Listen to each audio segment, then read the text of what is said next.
आत्मवंदन sir, आप सबको आत्मवंदन। नए साल का ये मेरा पहला स्वाध्याय है और जो मैं समय के बारे में बताऊंगी। सर सुनाई दे रहा है? जी जी, बहुत अच्छा से। जैसे कि हम सब जानते हैं कि समय कितना बलवान है। इस दुनिया का सबसे बड़ा शक्ति कौन है तो ये समय ही है, जो हम सबको भगवान ने एक ही तरीके से दिया है। सभी को जन्म से लेकर मरण तक सबके लिए समय भगवान ने तय करके भेजा है। और इस समय को हम किस तरह से सदुपयोग करते हैं या इसका दुरुपयोग करते हैं, ये हमारे ऊपर ही निर्भर करता है। जन्म से लेकर मृत्यु तक हम कौन से कर्म कर रहे हैं, क्या कर रहे हैं, कैसी भावनाएं लेकर जी रहे हैं, अपने समय को किस तरह से सदुपयोग कर रहे हैं या दुरुपयोग कर रहे हैं, वो सब हमें समय, अपने हर समय का हिसाब हमें परमात्मा से इस जन्म खत्म करके अगले जन्म तक हमें देना पड़ता है कि हमने अपना जो दुर्लभ जन्म मिला है, मनुष्य जन्म मिला है, उस समय की अवधि में हमने उस समय को किस तरह से बिताकर इस तरह से गए, ये हमें परमात्मा से हिसाब देना पड़ता है। जिसे हम धर्मराज भी कहते हैं कि हम अपने सुबह की शुरुआत से ही रात की सोने तक समय का किस तरह से उसका विनियोग करते हैं। जैसे अगर हम सुबह जल्दी उठकर अपने सारे कर्म आत्म आत्म कल्याण के लिए जो समय निकाल कर हम ध्यान तपस्या करते हैं, वो हमारे दिनचर्या का सबसे श्रेष्ठ समय होता है। और वही समय सदुपयोग होता है समय का, कि हम अपने आत्म कल्याण के लिए वो समय निकालते हैं। और जैसे ही अमृत बेला खत्म होता है, हम अपने दिनचर्या में लग जाते हैं।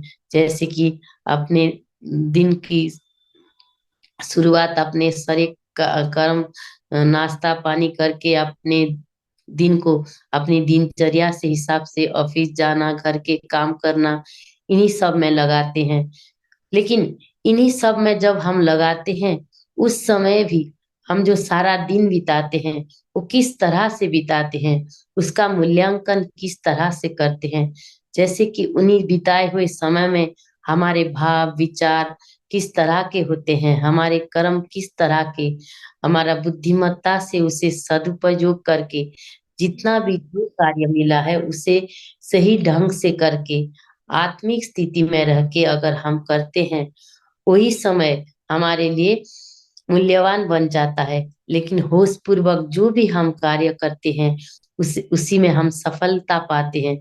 लेकिन हम बेहोशी से जो भी कार्य करते हैं, ना हम उसमें सफल हो पाते हैं और ना ही हमें उसे सही ढंग से कर पाने का कोई रास्ता दिखता है। और हम विचलित हो जाते हैं, चिड़चिड़ा हो जाते हैं कि अरे मैंने अपना समय व्यर्थ में गवा दिया, कोई काम नहीं हुआ, आज मेरा पूरा दिन व्यर्थ में गया, इधर की बातों से उधर की बातों में गवा कर कोई दिन बेकार में चला गया। रात को जब हम सोचते हैं कि अरे मैंने आज तो कुछ किया ही नहीं, यही विचार आते हैं, लेकिन फिर और एक सुबह आती है, उसी तरह बेहोशी से अगर हम काट देते हैं, हमारा दिन ब दिन घंटे व घंटे ये इसी तरह व्यर्थ में जाके हमारा पूरा जीवन व्यर्थ में गप जाता है।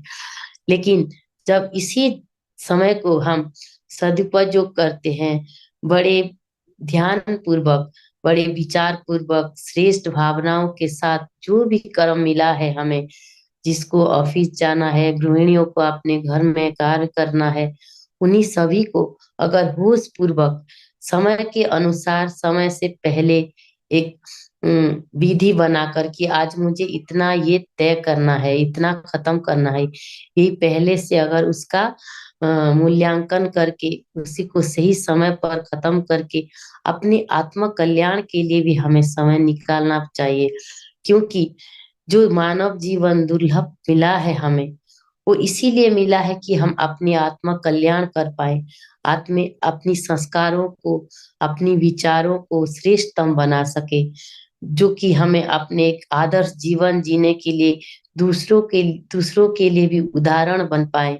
और जो समय हमें आत्म कल्याण के लिए निकालें, उसमें अगर हम सही ढंग से कर पाए उसे, तो हमें और बहुत सारे समय मिल जाएंगे, जिस समय में हम दूसरों के कल्याण के लिए भी अपने समय निकाल पाएंगे।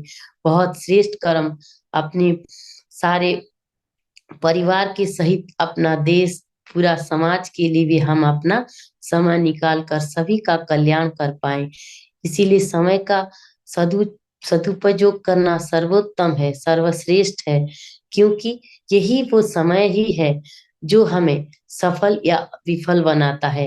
यही वो समय का सदुपयोग या दुरुपयोग ही है जो हमें अपने लक्ष्य तक पहुंचाता है। या तो हम इसका दुरुपयोग करेंगे तो हम उससे यही का यही रह जाएंगे, ना कि आगे जीवन में कुछ कर पाएंगे और ना ही कुछ करने की उम्मीद भी रख पाएंगे, क्योंकि समय ही है जो सबको ग्रास करता है।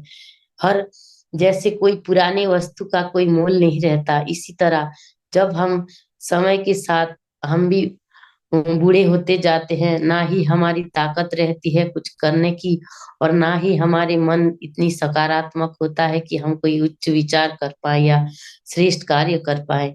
समय रहते ही हम अपना जीवन का अर्थी सत्य जो हमारे जीवन का लक्ष्य है उसे निर्धारित करके पूरी तन्मय के साथ समय का सही उपयोग करके सुबह से लेकर शाम तक आज एक एक दिन का हम मूल्य करके उसे एक एक दिन को मूल्यवान बना करके श्रेष्ठ विचार करके उसी का सदुपयोग सदुपयोग करके कैसे जीवन में हम सफल तथा कुशल एवं संपूर्ण एक सुखमय जीवन बिताए, ये हमें समय ही तय करता है। जब यही समय जब हम उसका सम्मान करते हैं, वो भी हमें अपने समय आने पर हमें सम्मानित करता है। अगर इसी समय का हम दुरुपयोग करते हैं, इसे असम्मान करके व्यर्थ की बातों में, व्यर्थ कर्मों में, जिनका कोई मूल्य नहीं, ऐसे ही गवा देते हैं, एक दिन यही समय हमें भी अ, हमारा भी कोई मूल्य नहीं रखता। हमारे इस जीवन ना मूल्यवान रहता है और ना कोई हमें इससे इस जीवन में मूल्य देता है। इसीलिए हमें सदा समय का सदुपयोग करके, इसकी सम्मान करके, इसका सही उपयोग करके अपना जीवन को, हर श्वास को कीमती समझ करके इसे एक एक पल को सही श्रेष्ठतम समय बना करके अपने दिन की शुरुआत से रात की सोने जाने तक हर दिन हर समय को मूल्यवान समझकर जीना चाहिए। आज का सदा इतना ही। Over to sir, thank you.